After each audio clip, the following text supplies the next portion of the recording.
Thanks everybody for joining our annual Proxy season webinar. I'm Laura Richman, and I'll be presenting today along with my Mayor Brown colleagues, Jen Carlson and Ryan Liebl, and also Kilian Moote from Georgeson. And you'll find our bios at the end of the slide deck. Before we get started, a few housekeeping items. We're offering CLE credit to those seeking it for today's session, and we'll read the CLE code aloud when it appears throughout the presentation. The CLE forms have been circulated along with the connection details for this session, and they should be completed and returned to the Mayor Brown email address listed on the documents. Should you have any questions throughout the presentation, feel free to enter them into our chat box, and we'll do our best to answer. Finally, note that we will circulate a copy of the materials and a replay of this session in the coming days. And with that, we'll begin. If we could go to slide 3, the agenda. As the agenda shows, we have many topics to discuss about the 2024 proxy season. So let's dive right in. We'll go to slide 5 on pay versus performance to start.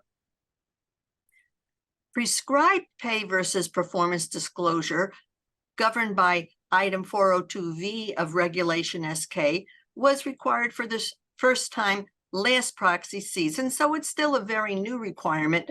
But this year, we have the advantage of precedent to rely on, as well as additional SEC guidance. Slide 6, please. To recap, there are 3 main components to the disclosure. First, there's the table that's specified. It's shown on this slide.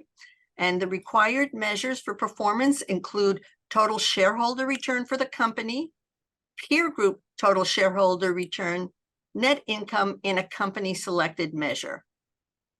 Last year, as a phase-in, companies were only required to include 3 years of disclosure, or 2 for the smaller reporting companies.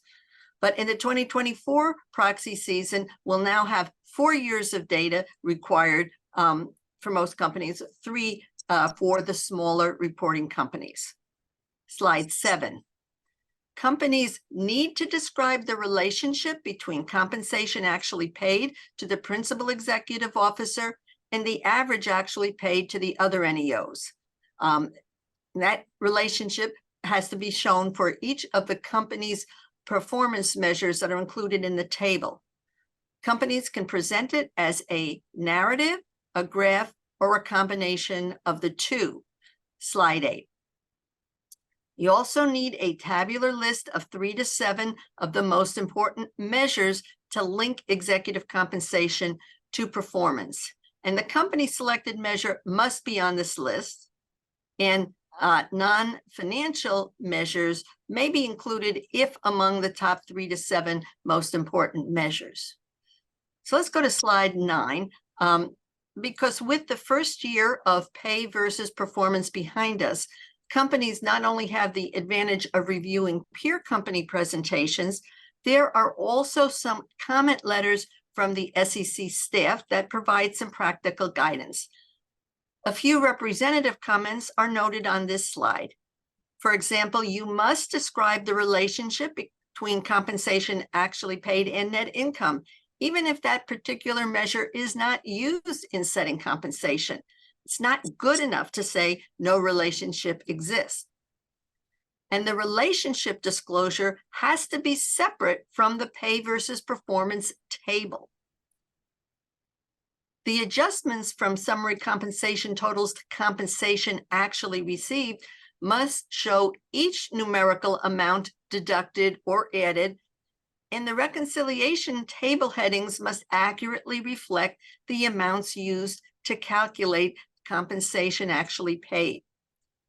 And if the company selected measure is a non-GAAP financial measure, the reconciliation to GAAP must be contained in the proxy statement. Incorporation by reference to a separate filing for that reconciliation doesn't satisfy this disclosure requirement. And if you voluntarily provide supplemental measures, they must be clearly identified as supplemental, and they can't be misleading or presented with greater prominence than the required disclosure. Let's go to slide 10. In addition to the comment letters, we also have SEC guidance in the form of compliance and disclosure interpretations. Some of these were issued back in February in time to be addressed in last year's proxy statement, but there was also a series of CNDIs issued in late September, which I briefly summarize on this slide and slide 11. And let's actually go to slide 11, take a quick look there. But these address very specific factual circumstances, so I won't have time to go through them in detail today. The important thing is that you should know that they're out there. So if you're the one preparing the pay versus performance disclosure, you should review them to see if any of these CNDIs are relevant to your company's circumstance. We have a blog post which contains more details. You'll find a link to that at the end of the slide deck, which again, you'll be getting in coming days. Slide 13, moving on to Say on Pay. I'm going to turn this over to Kilian Moote from Georgeson to give us some insights on Say on Pay voting during the 2023 proxy season. Killian?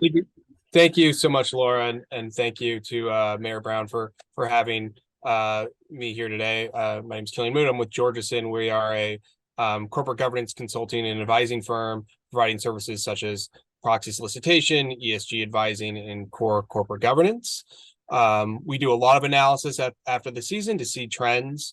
So turning to Say on Pay, support for Russell 3000 companies on Say on Pay performance was consistent, approximately about 90% this year, compared similar kind of level of support in the past 2 years. A few noticeable things within the Russell 3000. We saw 58 Russell 3000 companies fail to receive majority support for their Say on Pay proposals in 2023. And the number for those that either failed or received a majority support in the red zone was down compared to 2022.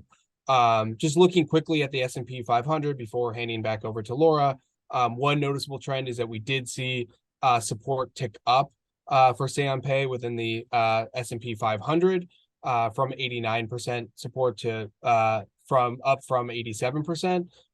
We attribute that largely to an increase in support from Vanguard and State Street for the Say on Pay proposals in 2023. So back over to you, Laura. Thanks, Killian. As we just heard, most Say on Pay proposals pass, often with very high levels of support, but there are always some failed proposals. But it's not just failed proposals that merit attention.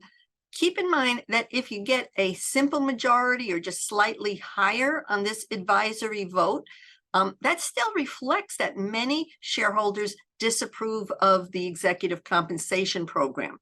So companies might still have to address such investor concerns following the annual meeting to prevent a future failed vote.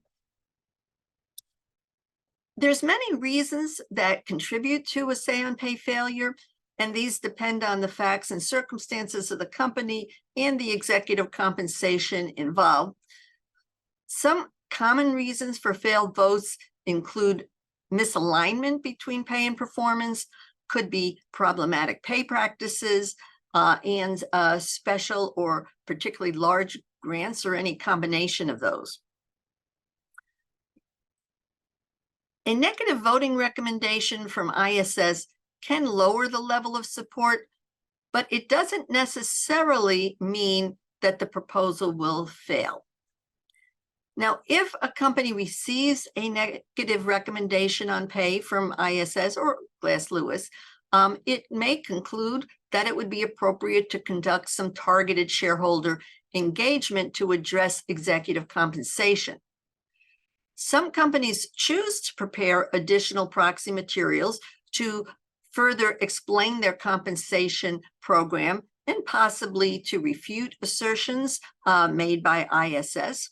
In order to use such newly prepared materials, whether it be in the form of a proxy supplement or a slide deck or talking points, the company has to file them with the SEC as additional soliciting material, and that has to be done not later than the date they're first distributed or used to solicit shareholders. So now I'm going to change gears a bit. Let's go to slide 16 to start talking about shareholder proposals and the process. Next slide, please. Before Killian comes back to discuss voting on shareholder proposals during the 2023 proxy season, I want to talk about exclusions of shareholder proposals from company proxy statements. Can we go back one slide? Rule 14A8 provides technical grounds for exclusion, such as failure to satisfy share ownership requirements or submitting the proposal after the deadline for submissions. And there's also substantive grounds, a few of which include, it's ordinary business, or the proposal would violate law, or it's a resubmission when the prior votes in favor didn't reach specified thresholds. You need to review proposals promptly upon receipt, primarily because some grounds of exclusion need notice of defects sent to proponents, giving them the chance to cure an issue, all within designated relatively short timeframes. It also may be worthwhile to negotiate with the shareholder proponent to see if you can reach an agreement to get them to withdraw the proposal. But shortly after getting the proposal, you also want to begin analyzing the various grounds of exclusion that might be applicable to your proposal and the relevant no action precedent in that area. And be sure to check, the SEC has a posting of pending no action requests that have been submitted for the proxy season, but not yet answered by the SEC. And it's helpful to see if other companies are going through the same thing you are. Do they have the same or similar proposal? If so, if they've submitted their no action request before you, you can see what issues they raised. Next slide. In November of 2021, the SEC staff issued, we should be on slide 17, please, issued its legal bulletin number 14L, reversing course on positions that the staff had taken since 2017. And this has made it much more difficult for companies to exclude proposals under the ordinary business and economic relevance grounds, particularly shareholder proposals addressing climate change or other ESG issues. Under SLAB 14L, shareholder proposals that the staff previously viewed as excludable because they didn't raise a policy issue of significance for the company might not be excludable any longer because the staff doesn't focus on the nexus between a policy issue and the company. Instead, it focuses on the social significance of the issue that is the subject of the proposal. And in addition, proposals raising broad social or ethical concerns relating to the company's business may not be excluded under the economic relevance test under I-5, even if the business issue falls below the rules specified economic thresholds. That's something the staff has to look at. There were fewer no action requests during the 2023 proxy season than during the 2022 season. Nevertheless, the rate at which the staff concurred with requests to exclude proposals, as well as the number of proposals permitted to be excluded, actually increased. And there were some companies who were able to exclude shareholder proposals that touched on ESG topics. For example, where the company was able to effectively articulate how a proposal seeks to micromanage the company or to establish that the proposal contained a technical defect. So it remains worthwhile for companies to promptly analyze any shareholder proposals they receive to preserve their options as to how best to respond, whether that's determining if a notice of defect is appropriate, whether the no action request may have a potential to be effective, and what stance they may want to take in potential withdrawal negotiations. Slide 19 now. In July 2022, the staff proposed amendments to revise 3 of the substantive bases for exclusion of shareholder proposals under 14A8, and that could make it even more difficult to exclude shareholder proposals if they get adopted as proposed. The proposal would amend the substantial implementation exclusion by specifying that the essential elements of the proposal must have been substantially implemented, and would modify the duplication exclusion by specifying that substantially duplicates means that a proposal addresses the same subject matter, seeks the same objective by the same means as a previously submitted proposal. Similarly, the proposal would revise the resubmission exclusion to changing that to a substantially duplicate standards. Slide 20. If they're adopted as proposed, these amendments could increase shareholder proposals with companies receiving multiple issues on a particular issue, multiple proposals on really something very much the same, but each containing sufficiently different details so that the objective and means can be readily distinguished, and that could prevent exclusion. These were targeted to be adopted in October, but they weren't, and it doesn't seem likely at this point that they could apply for the 2024 proxy season, but the staff determinations are judgment calls, and the commission positions reflected in the proposed amendments may influence staff no action determinations. So with that, I'm going to turn the program back over to Killian to discuss highlights from the 2023 proxy season. Great. Thank you so much, Laura. So a few high overview across all shareholder proposals, and then we'll dive into some specific themes within E, S, and G. We're coming off another record year for the volume of proposals submitted. We're up to 947. That's slightly surpassing the volume high of 2022, which built on the high of 2021. So a pretty significant increase over the past 3 years in terms of the amount of proposals being filed with individual companies. We would anticipate this level to be relatively maybe the new normal, particularly given some of the changes to the 14A8 rule at the SEC. Proponents continue to leverage the mechanism of shareholder proposals to bring up issues they think are important for boards to be paying attention to. While more, another trend that we saw as well this year is that more proposals went to a vote, so up 9% from 2022. Partially contributing to that is the 14A8 rules and the decrease in the amount of no action requests that companies filed in regard to proposals. Of those that went to a vote, 251 were governance related, 207 were social related, and 86 were environmental related. A noticeable trend that we saw this year that we would expect to see heading into 2024 as well is a significant increase in attention around what's called anti-ESG proposals. These are proposals filed that are asking for a company to do less around environmental social governance issues, or where they feel a company is taking actions that might be too erroneous or unnecessary and impacting the overall value of the company itself.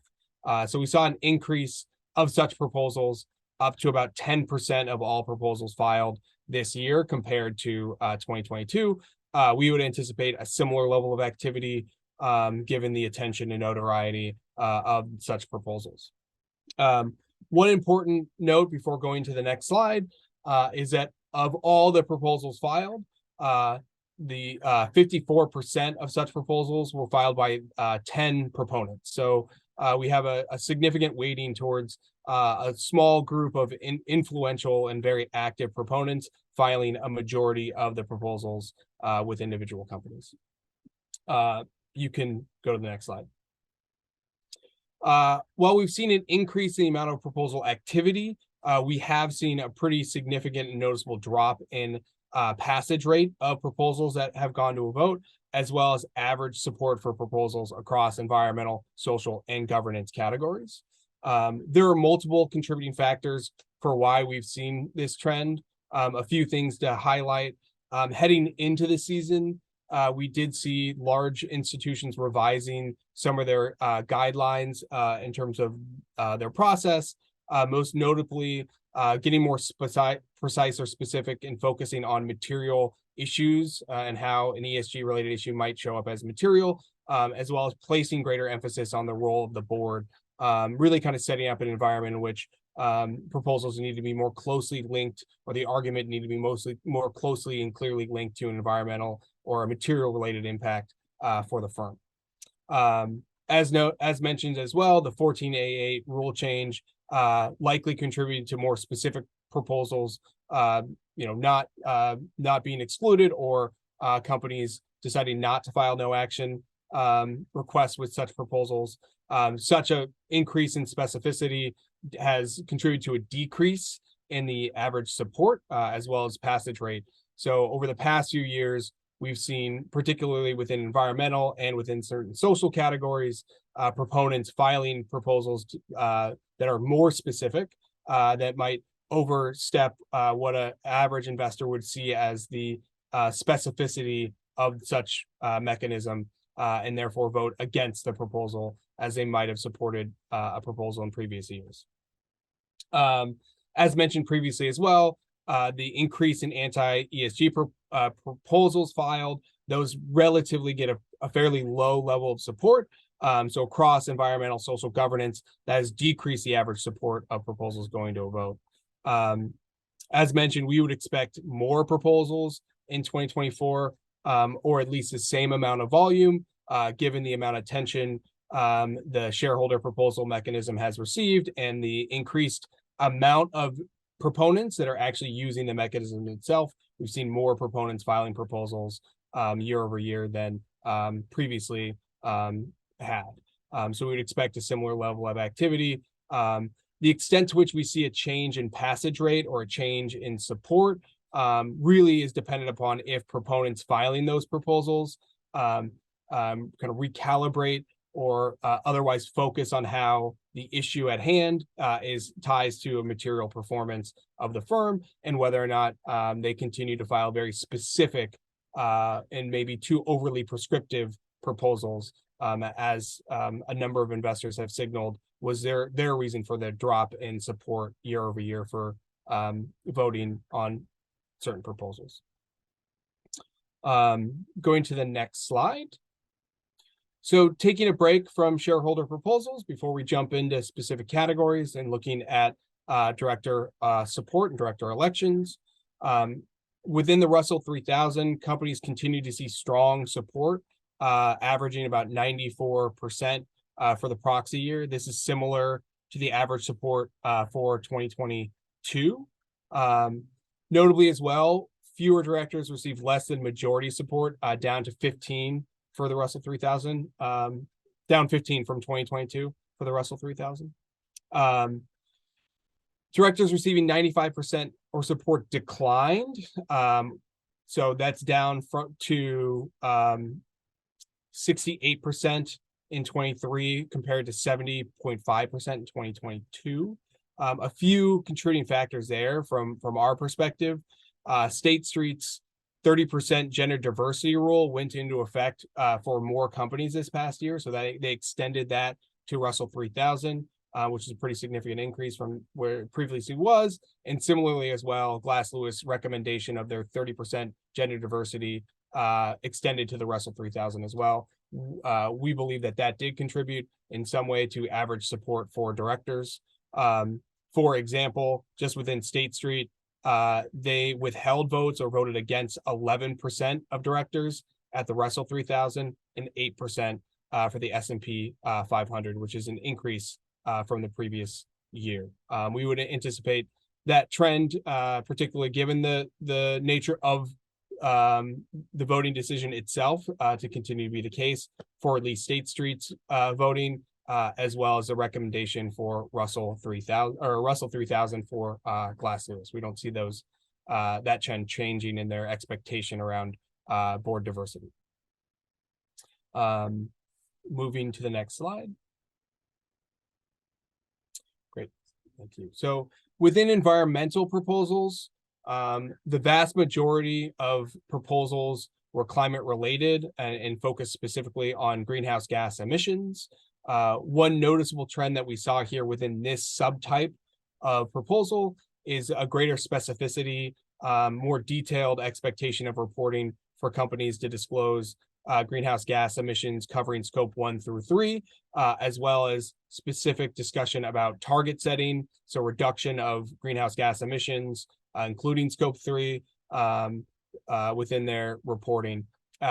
We believe that that did contribute to a decrease in average support for such proposals, as the specific mechanism was and request was more detailed than in previous years. And as mentioned, investors have demonstrated a desire to give management greater leeway or flexibility in terms of how they manage a specific issue if determined to be a material concern.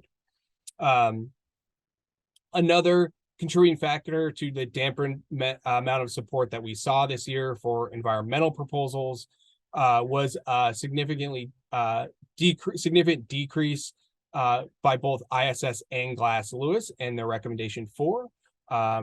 Glass Lewis recommended roughly 20% decrease for 4 recommendations for proposals related to environmental issues, and Glass Lewis had an 18% decrease in recommendation for environmental proposals. So we do see that as a contributing factor for why there was a decline. Overall passage rate for proposals that went to a vote dropped from 25% in 2022 to 4% in 2023. That equates to 15 receiving majority support in 22, down to 4 proposals in 23. One notable element here to add is that you see that 2 methane reporting proposals passed or received majority support, or I'm sorry, 1 methane related proposal and 2 plastic and sustainable packaging proposals. Those proposals typically related to reporting mechanism, reporting more broadly, whereas some of the GHG climate reduction proposals, again, kind of laid out specific expectations of target setting and reduction pathways, a little more specific than in previous years, which is, again, a significant contributing factor for why we saw a decline in support for such proposals. If there's anything else here on the environmental front, one thing I would note heading into 2024, given the nature of climate change, we would expect that to be a continued focus for proponents. So we would expect that trend to continue to be a major area of interest and intrigue for proponents filing proposals. There has been also an increase in interest by proponents in biodiversity or natural capital related matters. So this largely deals with how an individual firm manages the value of resources and how they're dependent upon those resources, such as water, forestry, different kind of components as well, more specific to the type of business that they're in, with an increased focus, like the creation of the Nature Action 100, which focuses on biodiversity, as well as the TNFD, which is a task force for nature-related financial disclosure. We would expect proponents this year and moving into the future to increase a focus on issues underneath the broad biodiversity umbrella. Moving to the next slide to talk about social. So similar to environmental, we did see a decrease in both passage rate and average support for social related proposals. Social makes up a broad category of proposals, including human capital management, diversity related proposals, human rights as well. So a variety of different proposals that are underneath this broad umbrella. A few things to note that we found interesting is that average support for racial equity audit proposals was down significantly, as was support for reproductive rights proposals was down about 15 percentage points, and mandatory employee arbitration support decreased as well. Given that we're in a post-Dobbs era, reproductive rights related proposals saw a significant increase in terms of the amount filed. One contributing factor that we saw for a decrease in support was ISS in 2022 had recommended 4 such reproductive rights proposals, whereas in 2023, they recommended against such proposals, citing a change in the regulatory landscape on that specific issue. As mentioned, support was down to 19% for proposals that went to a vote from 26%, and a pretty significant decrease in the amount of proposals that passed. So we saw 23 pass overall for social, down to 5. In terms of overall activity, more proposals were filed in 23 that related to freedom of association. A significant increase. We saw 1 such proposal filed in 22. We saw 15 filed in 23. We would expect that trend, particularly in the context of labor that we're in right now, to be a focus for this season. The extent to which investors have supported it really will depend upon the extent to which labor unrest can pose a material risk to the individual company. Of those proposals that related to freedom of association that went to a vote in 23, only 1 received a majority of support, with average support for such proposals around 35% or so. So somewhat support there. That level of support was consistent for 22 and 23. So we didn't see a significant change in the amount of support for such proposals. We have started to look at specific investor data that is not reflected in this report. But one thing to note when we do look at the civil rights and racial equity related proposals, and these proposals specifically relate to how a company might manage both internal racial equity and civil rights, as well as how the company itself might impact racial equity or civil rights in their course of their doing business. Of those proposals, year-over-year comparison, we saw support drop by a number of the large institutions. So BlackRock, for example, supported just 7% of such proposals that went to a vote in 2023, whereas they supported 54% in 2022. Very year-to-year comparable proposals. And State Street support was down to 20% for 2023, compared to 57% in 2022. We'll go into greater detail there when we release a forthcoming report on NPX data as well. Let's move over to governance before tying this up and talking specifically around anti-ESG. So as was the case for social and environmental, average support, again, down for between 22 and 23. Passage rate down as well. We saw 24 pass compared to 48 in 2022. A few notable trends, given that we are in the age of universal proxy, we saw a new type of proposal related to company bylaws that might restrict or otherwise limit how a dissident could bring a challenge in a contested situation. So those proposals specifically are about ensuring fair access through preventing erroneous changes to director bylaws. We also saw a continued focus and an increase on separating the role of the CEO and the board chair. There's a 57 increase in submission volume from 2022. That will continue to be a focus we would anticipate as well moving into 24. We did see a number of severance-related shareholder proposals being submitted this year as well. 47 were submitted, 41 were voted on, and 4 received a majority support.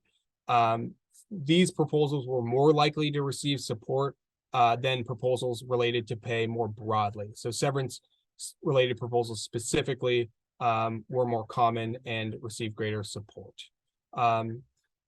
Independent chair proposals are likely to also be a continued focus for proponents, as has been in previous years. While we did see a somewhat decline in decrease in 2023, it wasn't incredibly notable, down about 15 proposals submitted in 22 compared to 23. So a high level of activity would be expected in 24, similar to what we've seen in previous years. One thing to note before kind of wrapping up this part in the discussion around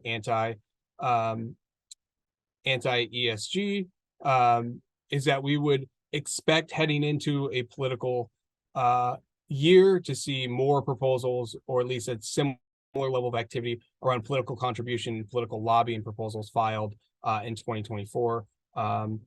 A lot of those hinge on the Zicklin index that's commonly put out, and expect companies to report or disclose greater information in terms of their lobbying and political contribution activities. So heading into a presidential election cycle, we would anticipate a significant focus or level of activity and attention, not just from a volume of proposals, but just a focus around media and attention on that topic.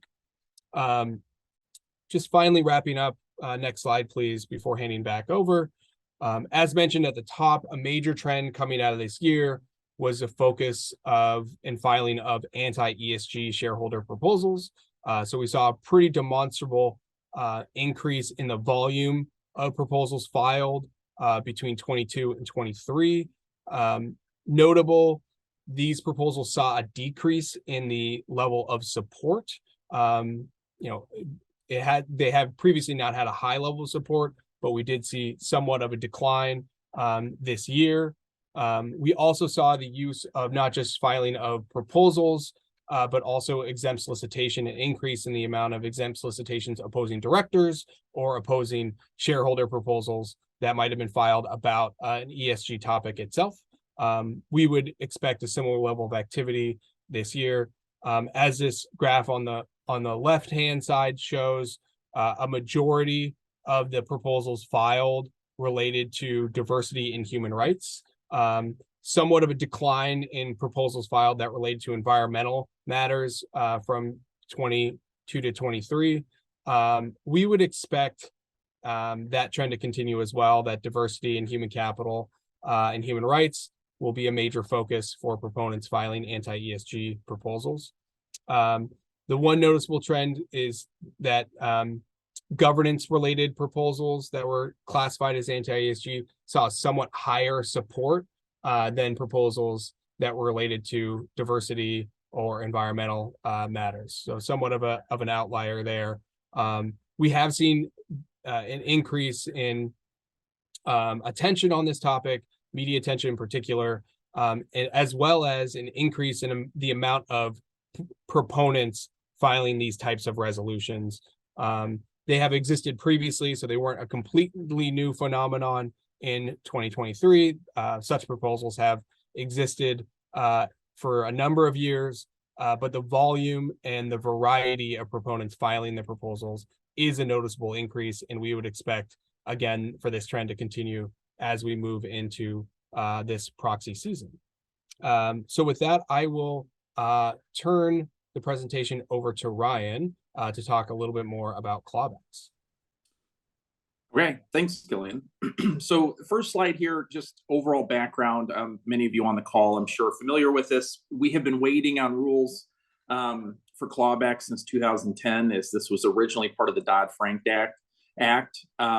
Two main points I want to point out on this slide as a takeaway. The key is the bottom point, which is it's now go time. Despite all of this waiting, companies now have effectively 30 more days to adopt a policy that's compliant with these rules that will be effective for all compensation received on or after October 2nd, 2023, which was the effective date of the listing standards. I want to note on that also make a key point there that the word received there does mean that it could have been granted or relate to something prior to that date. The other point I want to make on this slide is that Dodd-Frank chose for clawbacks to take the approach of listing standards that require a policy to be adopted, which means it's contractual enforcement by the company. And this is in contrast to Sarbanes-Oxley, which has a statutory cause of action in the statute. So companies didn't have to do anything for Sarbanes-Oxley clawback because the statute itself provided the cause of action. But this requires policies to be adopted, which then requires contractual enforcement. Next slide. The key overall concepts is it's a mandatory clawback in the event of a restatement. And for the accountants in the audience, that includes big R and little r, which means a lot more to accountants than it does to me, but it's generally intended to be broad. So if there's a restatement, there's a mandatory clawback of erroneously awarded compensation, which is essentially the compensation that was received that would not have been received had the financial statements been accurate from the beginning. And so a couple of key points, again, no discretion on enforcement. There's only 3 limited exceptions, and they are very limited. They will only apply to very limited situations. So overall, it's a mandatory policy. There is no reduction for taxes paid by executives. Key point here is, at least in the US, there's an inefficiency. If you overpaid an executive by $1 million in a previous tax year and they owe you $1 million back, if they have to do that on an after-tax basis, it may take $1.6 or $1.8 million of compensation to pay a net amount of $1 million back to the company.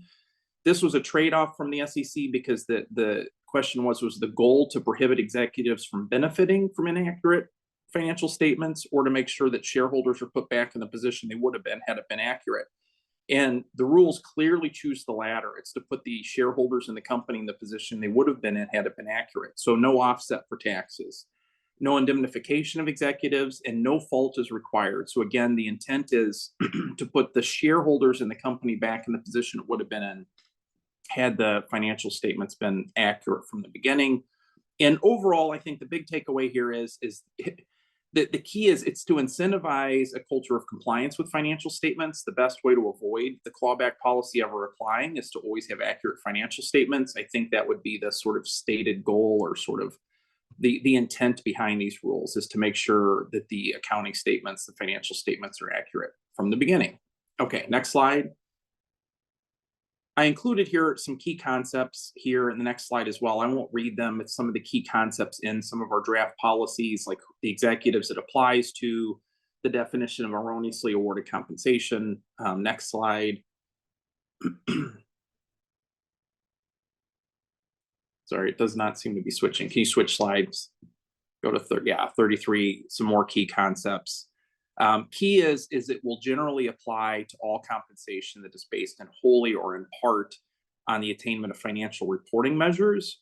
And then it's intended to be a mathematical calculation for the most part, but they do include stock price and total shareholder return. Those will be much more difficult situations. So if you have compensation where vesting is based on stock price goals or total shareholder return, which is very common, if there is a restatement, you will have to go back, or the comp committee will have to go back and try to figure out what the goal would have been or what the share price would have been had the financial statements been accurate to begin with. So that'll be a little more difficult. Again, here, the restatement definition is big R, little r. Okay, next slide. Okay, just a couple of key points I want to make here. Again, overall, this is the due date. So you have to be moving now to get this done. The one other point I want to make for the second bullet here is the rule is very clear and mandatory on what needs to be clawed back. It is not as prescriptive or sort of, it doesn't provide, what has to happen to do the clawback or effectuate the clawback. We've added language, including very broad offset rights for clients. And the logic here is it's easier to claw back amounts that have not yet been paid. And also, although it may seem a little onerous at first, executives may prefer this because it's not clear, but there's at least an argument that if you have this in your policy from the beginning, that the offset in the future could reduce the executive's compensation in the future. So effectively, if they had to repay $1 million, if you reduce a bonus that was due to be paid that next month by $1 million, there's an argument at least their comp is reduced in the future year by $1 million. So that saves the taxes. And again,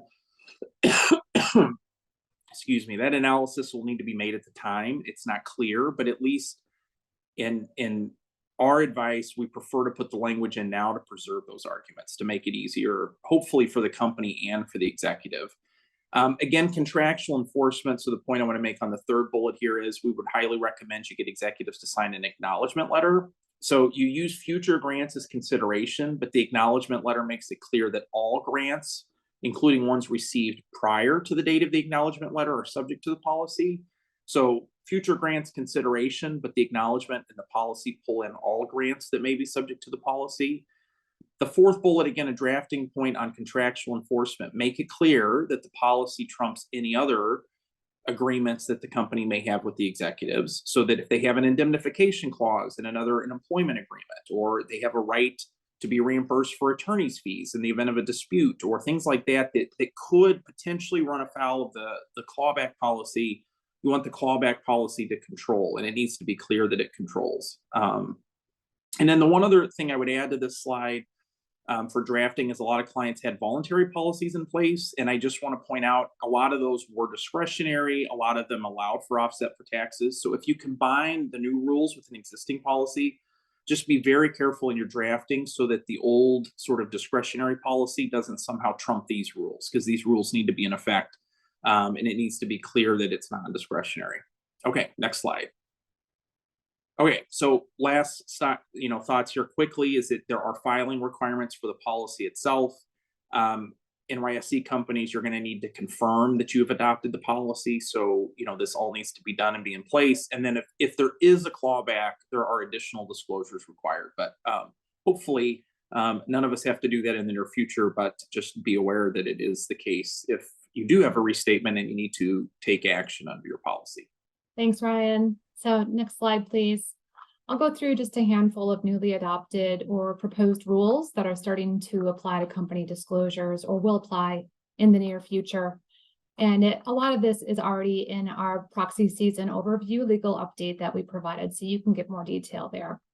So cybersecurity disclosure was adopted in July of this year, and registrants already provide significant disclosures in their reports regarding risks and incidents. But the SEC releases did note the need for more timely and reliable disclosure. So with the final rules, public companies will be required to report material cyber incidents on Form 8K or 6K and cybersecurity risk management processes. Next slide, please. So for the 8K, companies will be required to file a Form 8K within 4 business days after determining that a cyber incident is material, and file an amendment to the extent any information was unavailable for that first 8K. There is a delay provision that is allowed for a delay of the 8K filing, but that's only if the U.S. Attorney General determines that disclosure would pose a substantial risk to national security or public safety and notifies the SEC of that determination in writing. So this is not the same thing as the law enforcement delay provisions that we see under data breach notification laws for the states. Next slide, please. So moving on to some rules that are relevant to the upcoming annual report. The final rules require disclosure regarding process and oversight of cybersecurity risks. More specifically, you'll need to provide information regarding your company's processes for identifying and managing those risks, and the board of directors and management's role in overseeing those risks and implementing cybersecurity policies and procedures. Next slide, please. And just to note that the rules also apply to foreign private issuers through Form 6K and Form 20F. Next slide. So compliance with incident disclosure on Form 8K will begin starting on December 18th, so next month. And as I mentioned, the governance disclosures for processes will begin for annual reports for fiscal years ending after December 15th. So this will be in place for annual reports filed in 2024. Next slide, please. So I'll talk a little bit about insider trading disclosure and new requirements for public companies related to Rule 10b5-1. So public companies that report on domestic forms must now provide disclosure on a quarterly basis of the adoption or termination by insiders of 10b5-1 plans and related trading arrangements. There's new CDIs that were also published in August, and we don't have time to go through those in detail, but just be aware of that. And for December 31 fiscal year-end companies, other than smaller reporting companies, they've already begun including that disclosure for their Q2 10Q, and smaller reporting companies are required to include this disclosure for the fourth quarter. So that will show up starting in next year's 10K. Next slide, please. There's also annual disclosure regarding insider trading policy that will be required narratively and also as an exhibit filing. So that will start beginning in 2025 for annual reports on 10K or 20F and for proxy and information statements. And again, companies with a December 31 fiscal year end do not need to provide this until the 10K filed in 2025. Next slide. There's also additional executive compensation disclosure.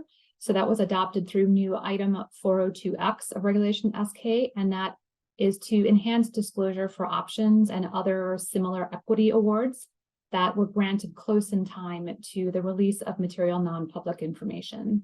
So there will be narrative disclosure required around the company's policies and procedures with respect to timing of awards that are granted, and tabular disclosure that will require companies to disclose awards made during the past fiscal year if those awards were made in windows surrounding the disclosure of MNPI.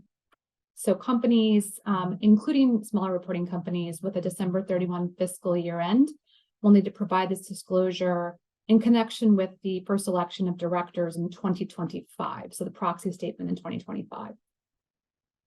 Next slide. And next slide. So the share buyback disclosure was also adopted, and this applies to issuers repurchasing equity securities registered under Section 12 of the Exchange Act, other than MJDS issuers. And issuers reporting on domestic forms must comply starting with the first full fiscal quarter, beginning on or after October 1st of this year. So for fiscal year-end filings, the rule applies to the upcoming annual report. Next slide.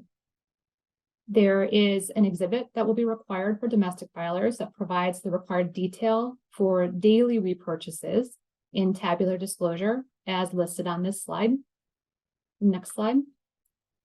And the body of the report will also need to include extensive narrative information regarding that tabular disclosure. And similar to the insider trading rule requirements or amendments, the buyback rules will also require quarterly disclosure of the adoption or termination of any plan by the company, including the material terms of that plan, and disclosure regarding policies and procedures that the company has in place regarding trading by insiders during a repurchase program. Next slide, please. So briefly touching on climate change disclosure. So as we know, the SEC proposed extensive disclosure rules in March of 2022, but as of today, the final rules have not yet been adopted. But regardless, existing SEC rules and guidance require disclosure related to climate change to the extent the information is material to the company. So it's important to ensure that your disclosure is coordinated among your annual report, proxy statement, any sustainability report. And companies also need to be mindful of reporting requirements beyond the SEC rules, including in the EU and elsewhere. Next slide, please.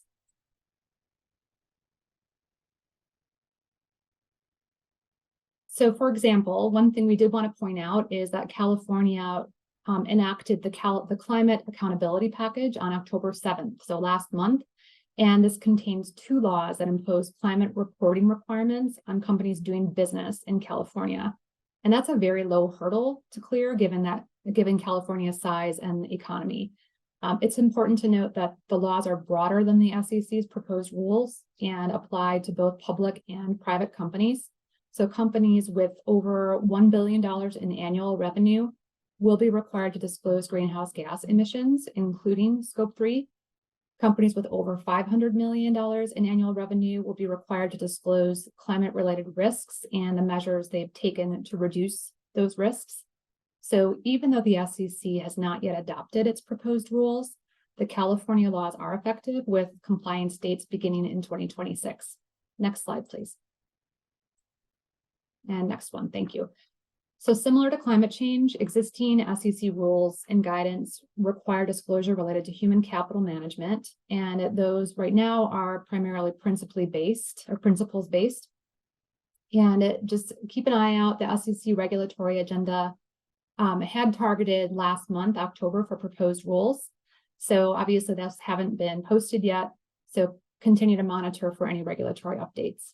And with that, Laura, I'll pass it back over to you to close us out. Okay, next slide, please. I'm just going to, on this slide, emphasize that you don't want to rely on hypothetical risks if something has actually been experienced in a material nature. And I want to be sure that you review your risk factors in full and make sure they're specific to the company. But let's go to slide 58 just to talk about some potential risk factors this year. Inflation. It's a risk for many companies, and it's not enough to just mention the word. We already have staff comments about risk factors requesting additional detail, such as the types of inflationary pressures the company is facing and how the business has been affected. Cybersecurity is, of course, a remaining risk for many companies, and it's separate and distinct from the cybersecurity disclosure of new item 106 that Jen just talked about. Climate change is going to get a lot of scrutiny, so you should look at that risk carefully. And from a geopolitical perspective, consider whether the ramifications of either or both of the Israel-Gaza war and the Ukraine-Russia war present a material risk. And if it does, you may need to keep an eye on this risk up until the time of filing, because the situation changes. Potential of a government shutdown. Maybe by the time we do the 10Ks, we'll be through that, but who knows? With all the strikes, labor relations could be a risk factor. But let's go to slide 60 now to talk about the MD&A the next slide, to emphasize that you want to have not only management's perspectives on what has happened, but if management has a known uncertainty that's likely to cause changes to future conditions or results, you need to address that as well. And next slide, 61, I just want to go over some MD&A comments, and the staff has been commenting in the inflation area as well. Asking companies to identify the principal factors contributing to inflationary pressures and to clarify the resulting impact to the company if material. And if you describe multiple inflationary factors, maybe price increases and wage increase, consider quantifying them, because you may get a comment from the staff asking, what was the percentage change or the total impact of each of the factors. And they may also ask if you've taken action or plan to mitigate pressures. They've also been giving comments on ESG disclosures and just generally requesting quantification when there are changes from period to period with multiple clauses. So slide 63, I want to finish up today on D&O questionnaires. You may want to include a question that supports the fourth quarter disclosure of adoption or termination of a trading plan that goes in the 10K. Then you can spin that out as a quarterly email, since you also have the same disclosure requirement about trading plans in each of the 10Qs. You might want to, if you don't have them already, ask specific questions about key expertise for directors, as well as self-identified diversity characteristics, and request necessary consent for that. And as a technical matter, check the consent language in your D&O generally to be sure, now that we have universal proxy, that it would cover a dissonance proxy statement as well as the companies, in case universal proxy is triggered after you send your D&O questionnaires out. But I'm very cognizant of people's time. So we're going to end with that. When you get your slide deck, you'll see we do have a slide on biographies, and we also have a page on the supplemental materials that you can see now, that you can see some of the stuff that we've written, and you could sign up for the blog post if you don't already. So with that, I'm going to thank everybody for attending today. And we look forward to seeing you virtually on other webinar programs. Thank you.